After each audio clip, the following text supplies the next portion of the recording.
20 November বুধবার সকালে 2026 বিশ্বকাপ বাছাই পর্বের আরেক গুরুত্বপূর্ণ ম্যাচে মাঠে নামতে যাচ্ছে ব্রাজিল। শক্তিশালী উরুগুয়ের মুখোমুখি হবে সেলেসাওরা। ব্রাজিল বনাম উরুগুয়ের এই ম্যাচটি অনুষ্ঠিত হবে 20 নভেম্বর বুধবার বাংলাদেশ সময় সকাল 6টা 45 আর এই গুরুত্বপূর্ণ ম্যাচের জন্য ব্রাজিলের সম্ভাব্য একটি শুরুর একাদশ প্রকাশ করা হয়েছে। 2026 বিশ্বকাপ বাছাই পর্বে ব্রাজিল মোট 18টি ম্যাচ খেলবে। তার মধ্যে এখন পর্যন্ত 11 ম্যাচ খেলেছে তারা।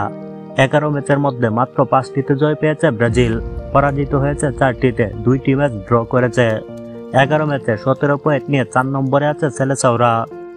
গত 15 নভেম্বর ভেনেজুয়েলার বিপক্ষে মাঠে নেমেছিল ব্রাজিল।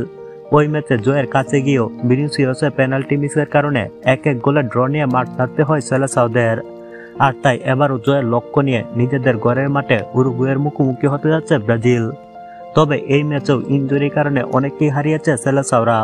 অনেক তারকা প্লেয়ারদের রেখে ভেনেজুয়েলার বিপক্ষে মাঠে নেমেছিল ব্রাজিল।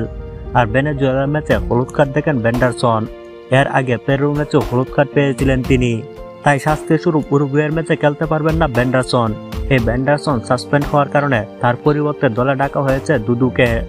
তাছাড়া এই ম্যাচে ইনজুরিতে পড়েন দারুণ চমকে থাকা আরানা, এবং আরানা ইনজুরি হওয়ার কারণে দলে ডাকা হয়েছে অ্যালেক্স টেললেসকে। আর তাই স্বাভাবিকভাবে উরুগুয়ের বিপক্ষে ব্রাজিলের শুরুর একাদশে আসছে পরিবর্তন। এক পরিবর্তন নিয়ে উরুগুয়ের বিপক্ষে ব্রাজিলের শুরুর একাদশ কেমন হবে তা ইতিমধ্যেই প্রকাশ করা হয়েছে।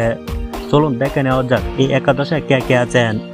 এই একাদশে গোলকিপারের দায়িত্বে থাকবেন এডারসন, রাইট ব্যাকে ভেন্ডারসনের জায়গায় শুরু করবেন দানিলু, আর লেফট ব্যাকে আগের ম্যাচের মতোই আছেন আবনার, এবং সেন্টার ব্যাকে আছেন গাব্রিয়েল মাগালহায়াস ও মার্কুইনহুস। মিডফিল্ডেও ভেনেজুয়েলার ম্যাচের মতো থাকবেন গারসন, ব্রুনো গুইমারেস, এবং অ্যাটাকিং মিডে থাকবেন রাফিনহা।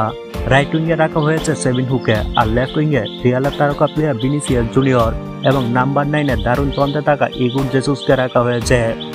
উরুগুয়ের বিপক্ষে এটাই হতে যাচ্ছে ব্রাজিলের শুরুর একাদশ।